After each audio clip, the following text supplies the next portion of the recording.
Hi, I'm James Barry. Thank you very much for joining us today. This is a wonderful occasion to get together. I'm going to talk today about observational studies in ALS and how we can watch and learn and prepare for clinical trials. The first thing I want to do is make an important definitional distinction between interventional clinical trials and observational studies because they differ in really important ways. Interventional clinical trials are testing what we call an intervention. That is, we do something to participants to change the course of the disease. We might give a drug in hopes of slowing the disease or test a new device to alleviate a symptom. And that's sort of the purpose of an interventional clinical trial. An observational study is attempting to understand the disease. We might ask participants to do something, but if we do, it's really only to observe or quantify and not to alter the disease. So we might test a new outcome measure, like a new spirometer to measure vital capacity, or we might test a biomarker in blood or spinal fluid, like neurofilament. Anything that we do is aimed at understanding the disease, not changing its course. Observational studies are really meant to shed light so we can learn about ALS from them. We can improve our approach to trials. We can gather information, hasten drug development, and translate discoveries from cell or animal models into people by learning more about the disease. Because the better we understand ALS and the tools we have to run ALS trials, the better those trials will be and the faster we get to a cure. Now, there are a number of different types of observational clinical studies. Now that we know sort of the overview, we can go into what those types are. And what I'll do is give a brief example of each of these kinds of studies. So there are natural history studies. They might be registries, they might be symptom surveys, but we're really just gathering some information from people about their experience with the disease. There are biofluid collection studies, where we're drawing blood or taking spinal fluid so that we can look at biomarkers and try to discover new biomarkers or validate ones that we already know about. And sometimes we're even doing something really novel like creating stem cells so that we can study the disease, ALS in a petri dish using cells from people with ALS and people who don't have ALS to make comparisons. And finally, there might be novel endpoint development studies. So these are things like imaging or digital monitoring, ways that we can quantify the disease, use these as outcome measures in clinical trials, and do trials that are more convenient and faster for ALS. So first, a couple of examples about natural history studies. One large one is the National ALS Registry. This is run by the CDC and the ATSDR, one of its subcommittees. This has two parts. One part is drawing information from insurance billing so that we get a good sense of sort of overall how common ALS is across the country. But also there's a web portal so that people with ALS can log in and give information about their disease and their lives and their experience so that we have rich environmental information so that we can look for risk factors and environmental factors that may be playing into this. And there's even a portal so that we can have people report whether they have a genetic predisposition to ALS. This has been a real boon to epidemiologists who are trying to study the impact of the environment on development of ALS.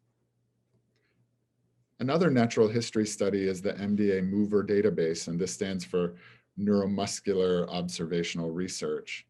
And this is a data hub that's been rolled out to MDA centers to collect information on people with ALS who are seen, as well as other neuromuscular diseases.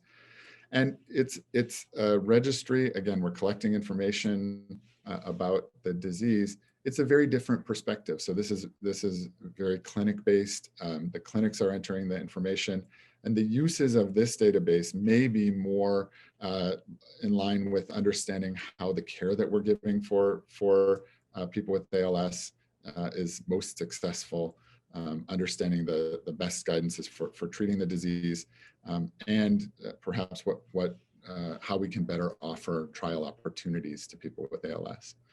So similar kind of structure, but a really different use. Similarly, there are many different kinds of biomarker studies. In fact, one biomarker study is the National ALS Biorepository, and this accompanies the National ALS Registry. nurses go to people's home to collect blood, urine, or saliva, and those samples are stored and linked to the clinical information in the National ALS Registry. And these specimens are being used by epidemiologists to look for biomarkers of environmental factors that may be impacting ALS. Answer ALS is a very different strategy, but also a biomarker study. And here we're trying to stratify ALS patients to find personalized medicines, as well as find better ways to target ALS. Now, this is a project with a sweeping scope. Participants were enrolled at 8 different centers, and we got multiple streams of information and many different kinds of biosamples from people in this study. Some people participated in an app-based project to get data collected on them 24 hours a day, 7 days a week. Everyone had genomic sequencing done at the New York Genome Center. Everybody had stem cells created from their blood at Cedars-Sinai Medical Center. And those stem cells then go through a pipeline of analysis to do what we call omics. And this is proteomics, metabolomics, transcriptomics, where we're looking at proteins, small molecules or metabolites, and RNA that are generated from these stem cells so that we can better understand the disease and find subsets of the disease to guide us to more personalized therapies. And finally, blood and spinal fluid is banked at Mass General, and we're beginning to do omics studies like metabolomics on those, and also look for proteins that are known biomarkers like neurofilaments in that blood and spinal fluid to teach us about the disease and how to stratify patients and what we can learn about the biology of the disease. So again, there were 8 sites that were enrolling participants. They were geographically distributed on purpose so that we could get a good cross-section of people with ALS. We met our we actually exceeded our enrollment goal of 1,000 participants in 2019. And so we have a lot of data from participants, a lot of biofluids, but that's really just the start of what we're doing in this study. We characterize genetic mutations, and that's been helpful in selecting samples for biomarker discovery work. We also have been looking at the ALS FRSR trajectory. Now, this is sort of a trajectory of everybody who was in the study, and we obviously need to do much more with this because just looking at this doesn't teach us a lot. But we take this spaghetti plot, and there are researchers, for example, collaborators at MIT, who are using computational methods to create subsets of people and look at how the ALS FRSR changes over time so we can get better at predicting this. And then we're taking those predictions and going back to genomic data and to the other omic data that I've talked about so that we can understand the link between the biology of the disease and the trajectory of the disease. We also, as I mentioned, have a lot of biofluids. Here, I think this figure shows around 30,000 biofluids, but we've added an additional 20,000 samples that have been shipped to Mass General just in recent weeks as this project wraps up. So we have, really tens of thousands of cryovials, tiny little vials of blood, each of which can be used for an experiment. And we've begun projects characterizing blood-based biomarkers, looking at metabolomics and neurofilaments. And I want to talk just a little bit about neurofilament. So this is data not from this study, but a previous study that really prepared us to do the Answer ALS study. This is looking at neurofilament, which is a byproduct of neuronal degeneration and a biomarker of ALS. So neurofilament increases in the spinal fluid and blood in people with ALS. And you can see in these top 2 panels, A and B, the gray dots represent people who do not have ALS. The yellow dots represent those who do have ALS. And in both spinal fluid, which we call CSF, and blood, which is referred to as plasma here, we can see that the levels of neurofilament are higher in people with ALS. And when we break that down even further, we can see that, again, in gray are people who don't have ALS. Yellow is slow progression, people with a slow progression. Orange is those with a faster progression, and red is a small group of people with C9 ALS. We can see that the levels are higher than controls in people with slowly progressive ALS, higher still in those with faster progressing ALS. And we're still understanding the impact of C9 ALS on neurofilament. This this is a sort of a medium-sized study. To be able to do this in a very large study like Answer ALS is an incredible opportunity to learn more about this biomarker, how we can use it in trials, and what it means in the disease. There's also been a study of neurofilament in people who are ALS gene carriers, don't have the disease yet. And Michael Benatar published a study where he followed people before the onset of disease and found that neurofilament begins to increase even before symptoms start in people who have a genetic predisposition to disease. And this helps us prepare both to understand neurofilament, the biology of ALS, and potentially to do prevention trials in people who may not have ALS yet, but could be predisposed to developing it. Now, we're also doing novel endpoint development in observational studies. So one novel endpoint is the fact that we can now image ALS. That is, traditionally, MRI and CT scan don't show abnormalities consistently that are representative of ALS.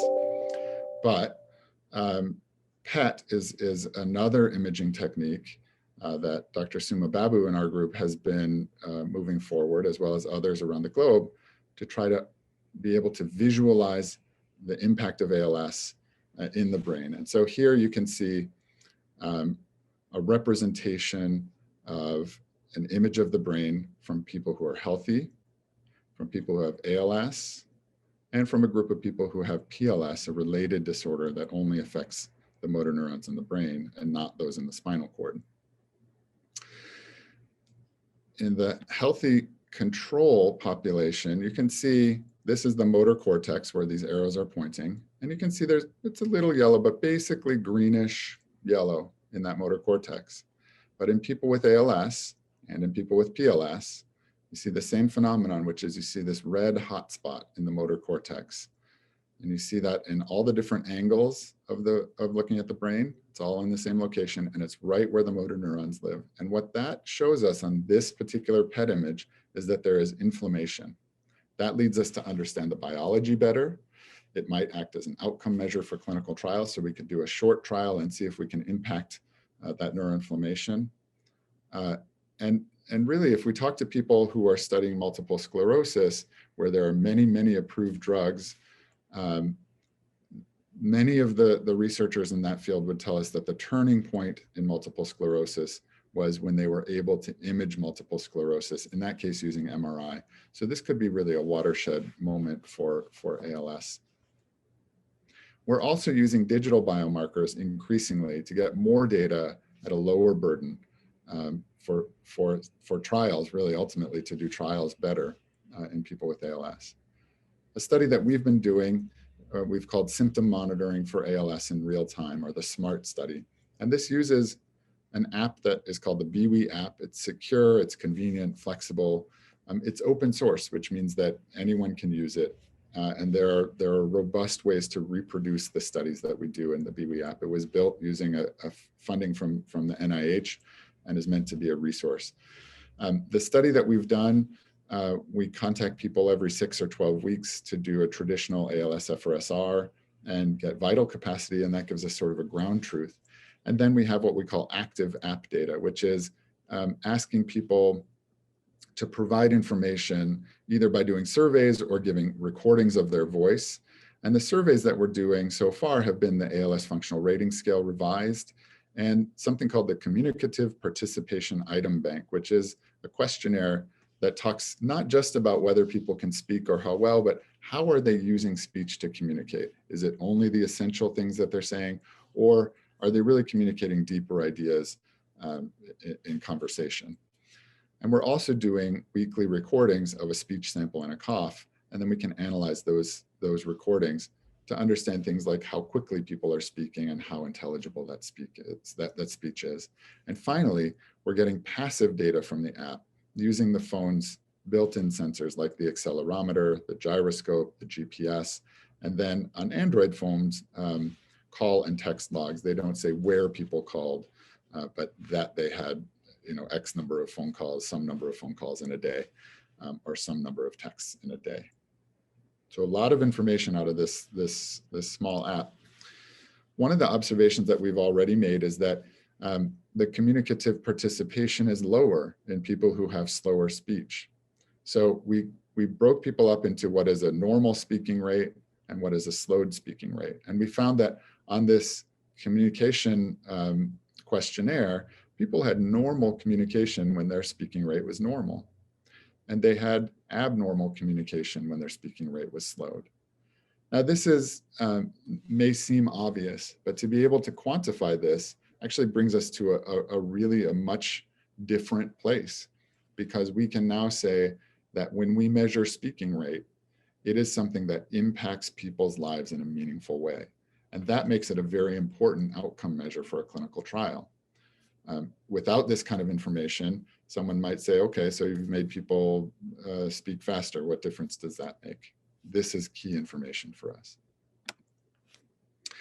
We've also used this same BWI app to look at GPS data, and we had an opportunity in the spring to really look at a real life example of how cell phone data might represent a change in people's behavior. So we looked at a small group of people with ALS who were using this BWI program on their cell phone in the months leading up to the declaration of the pandemic last March and in the months after. And what we found is that when we look at the GPS signal, we could say that people were spending almost 20 hours a day at home every day in this group of people with the phone, with the program on their phone. After the pandemic, it was 23.7 hours a day, almost 24 hours a day. People were basically not leaving their home, with a few exceptions. And these are actually individual people in the background. So you can see that there was one person who was traveling periodically. So we're able to quantify behavior and quantify a change of behavior based on something that's going on in people's lives. Now, there's also public data from cell phones about what happened to people's behavior. And in the general population, we saw a similar change in behavior. But unlike people with ALS, the general population was only spending 10 hours a day at home prior to the pandemic. And while they had the same 4-hour increase, they only went up to 14 hours a day. And so post-pandemic, in those months just after the declaration of the pandemic, people in the general population were spending less time at home than our group of people with ALS were spending at home prior to the pandemic. This is, again, I think, follows what we think we know about ALS, but to be able to quantify that then puts us in a position to use this as an outcome measure. And we can then imagine a trial where we don't have to ask any questions at all. People simply put a program on their cell phone, and then we get an answer about whether a treatment may be altering the effect of the disease on their life. We've actually been able to correlate these two of these variables as well. So we can see that people who are spending more time at home also have a slower speaking rate. SR here stands for speaking rate. So people who have a slower speaking rate are spending more time at home. People who have a faster speaking rate are spending less time at home. And this is pre-pandemic. And so what this shows us is that there is a correlation between more severe bulbar symptoms and presumably more severe symptoms in the legs. And that reflects what we know from the ALS functional rating scale as well. And so you can see how we're beginning to move from a questionnaire that is flawed in that it relies on subjective data and on how a questioner might ask a question, to very objective data that could make our trials more efficient. And finally, we're working on a different program that goes on a cell phone in collaboration with a company called NQ Medical. And this company has a keyboard, a virtual keyboard that goes on the cell phone. And when people type into this keyboard, it works just like the normal kind of standard keyboard for an Android phone or an iOS phone. But when they type, the program logs how they type. How long does their finger stay on each of the letters? How long does it take to go from one letter to another letter? Based on that pattern of typing, we can build a profile for people's fine finger movement. This has been done already in Parkinson's, and you can see, without going into the details, that in red are people with Parkinson's disease, in blue are people who are controls, And we can begin to discriminate or tell who has Parkinson's and who has controls, perhaps not perfectly, and who is a control, I should say, perhaps not perfectly, but with some degree of certainty. And this is a curve that tells us how well we're doing that. And the answer is, this is quite good. We're very hopeful that this will give us some insight into fine finger movement as well. And so we're beginning to sort of quantify all of the domains of the ALS functional rating scale, which we think are so important for ALS. And that will potentially lead to outcome measures that get us to answers faster in treatment trials and more effectively, and give us more accurate data. So again, this is a kind of an observational study that asks people to do something, to use a device, but is not in and of itself aimed at changing the course of the disease. Observational studies are really critical for moving us forward in the field and to doing better trials. There are a huge number of people who are working on the studies that I showed. This is some of the closest collaborators at Mass General and at Harvard that I work with. Many of the studies that I showed you data from are being done at centers across the country. Answer ALS, for example, was, as I showed you, a collaboration of 8 centers. And one message here is that none of these studies could happen without collaboration across centers, but absolutely none of them could happen without people with ALS and people who don't have ALS in many cases participating in the studies so that we can learn more about this disease.